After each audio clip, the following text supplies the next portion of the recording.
అరుగాలం కష్టపడి పండించిన పంట ఇక నా పంట చేతికత్తది, నా బాకీలు కట్టుకోవచ్చు అని రైతు కంటి నిండా కొనుకు తీస్తున్న సమయాన ఒక్క రాత్రిలో కొట్టిన చెడగొట్టు వాన చేతికందిన పంటను నేలపాలు చేసింది. బహుశా రైతు మంచిగుండు దేవుని కూడా ఇష్టం లేదేమో, గందుకే చెడగొట్టు వానలు కొట్టి రైతుకు కన్నీరు మిగులుస్తుండు. మేము వేసిన మక్క చేను మంచిగా నీళ్లు తీసుకొని కంకి గట్టిపడే సమయాన నిన్న కొట్టిన వానకి పెట్టిన గాలికి కర్ర నడింకిరిగి కింద పడ్డది. రైతు రాజు రాజు రాజు అంటారు కదన్న, ఎక్కడి నుంచి అవుతాడని ఇక రైతు రాజు.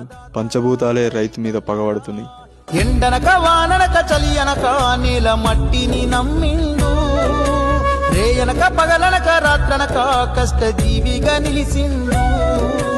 ఎన్ని బాధలున్న కన్నీళ్ళనొచ్చిన కలి మరిసిండు.